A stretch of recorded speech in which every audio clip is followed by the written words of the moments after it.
habíamos trabajado esta iniciativa en conjunto con Gabriela por precisamente las mismas seguramente iniciativas que han tenido Spence en el viceministerio y también, por ejemplo, Olivia con Estefanía, porque es un problema social latente, porque sabemos que la mayoría de las familias en Bolivia son monoparentales. Entonces es un problema que se tenía que ya ver con suma urgencia.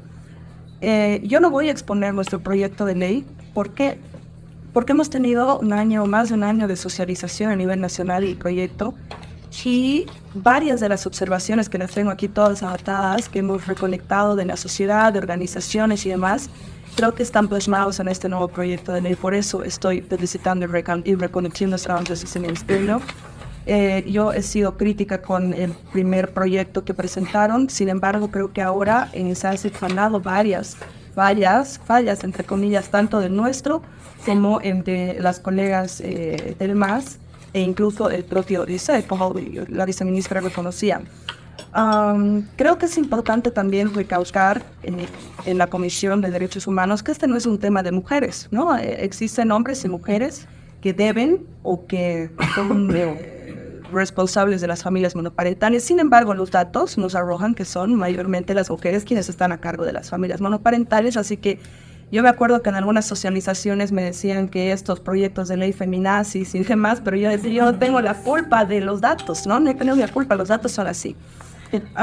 Otro tema es importante, bien mencionado a la viceministra, que Chile es un gran referente en esta normativa, se llama Papito Corazón su ley, y creo que está muy bien hecha.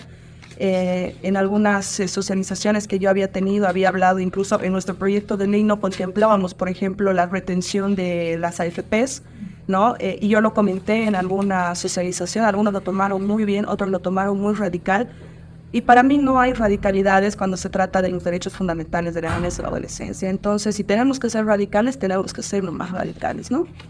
Por otro lado, creo que el problema más importante era el tema precisamente de los problemas burocráticos, ¿no? El tema de que las mujeres, en este caso, y voy a hablar de mujeres por el tema de los datos, de que son mayoría, el hecho de demostrar cuánto gastaste, cuánto no gastaste, que es un lío terrible, porque además que tú estás corriendo con los gastos que no deberías correr sola, tienes que tomarte una tarea, porque además tiene que ver con una violencia también psicológica, porque es un daño muy fuerte que te hace humanamente como la persona que está criando, además con la carga de la crianza.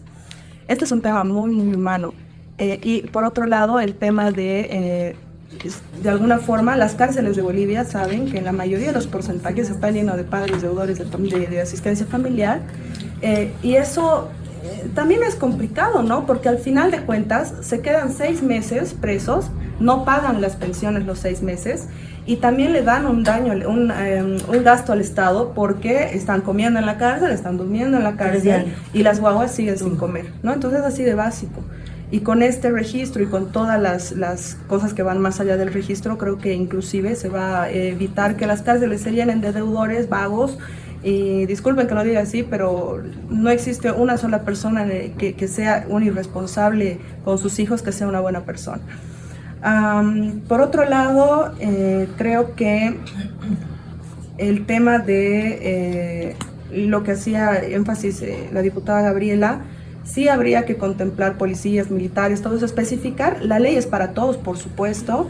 Sin embargo, sabemos que tienen varios privilegios por sobre otros ciudadanos, los policías y los militares, y según los datos que nosotros tenemos, choferes, policías y militares son quienes son mayores deudores de asistencia familiar. Por lo tanto, el tema de las licencias de conducir, el tema de especificar policías y militares, creo que vendría bien. Creo que está en la ley, no estoy segura. Por otro lado, teníamos nosotros también, nosotros habíamos puesto que era que la administración estaba a cargo del Tribunal Supremo, pero en las socializaciones justo en Sucre nos dijeron unos que tenía que ser el Consejo de la Magistratura y otros el Ministerio de Justicia, y al final sí nosotros habíamos dentro de las propuestas a modificar era que sea el administrador el Ministerio de Justicia. Por otro lado, antes de hacer mis 3 preguntas que tengo para la viceministra, que son preguntas muy de forma que quizá no me han quedado muy claras, lastimosamente no podemos legislar el amor, lastimosamente no podemos legislar el sentimiento. Sí podemos exigir lo económico, que con eso garantizas educación, salud, comida para la niñez y la adolescencia, pero ¿cómo exigimos que quieran estar con sus hijos? ¿No? O sea, eso no se puede. Porque ¿qué vas a hacer? Le vas a exigir mediante una ley que lo tiene que ver 3 veces a la semana, y si no lo quiere ver, que vas a mandarlo al maltrato, ¿no? Entonces es complejo ese tema, es muy complejo. Yo creo que lo que tenemos que legislar es lo tangible, que en este caso, lastimosamente, aunque suene frío, es lo económico, pero eso garantiza derechos fundamentales a la niñez y la adolescencia. Y mis preguntas van, Gabriela lo preguntaba, el tema del carnet de identidad. Sabemos que en el tema de los derechos fundamentales y en la ponderación de derechos, el derecho a la vida del niño va a ir por sobre el derecho a la identidad, pero quizá tienen algún criterio más jurídico del por qué no lo han considerado. Solo eso como curiosidad. Otra de mis dudas es que hablaba de los servicios financieros para acceder a créditos bancarios, que me parece fabuloso. Mi dudita era solamente que sería como una alerta al banco que le saldría que es deudor de asistencia familiar, y el banco tendría que considerar si da o no da. Sería como parte de los requisitos, digamos, ¿no? Ya. La otra pregunta es, cuando hablaban de el beneficio de pago con el tema de una cuota, cuando se debe una cuota, y puede haber el tema de la tipo conciliación, ¿no? ¿Hasta cuántas veces se va a permitir eso? Porque claro, una vez, ya dos, pero llega la costumbre en que te demoras un mes, pero es un mes que la guagua no come. Entonces, ¿hasta cuánto tiempo o cuántas veces se va a permitir esa conciliación por un mes de no pago, para que no esté registrado en el registro?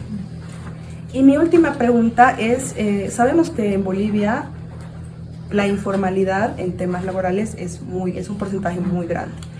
Y la diputada Yañíquez hacía referencia a eso también, creo. La mayoría de las personas que son deudoras falsifican sus ingresos porque precisamente no hay una empresa o una institución, ya sea pública o privada, a quien tú le vas a pedir su ingreso, su certificación laboral. Entonces, ¿qué pasa en ese caso?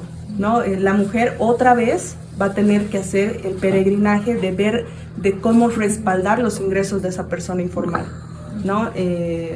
Creo que esas son mis preguntas.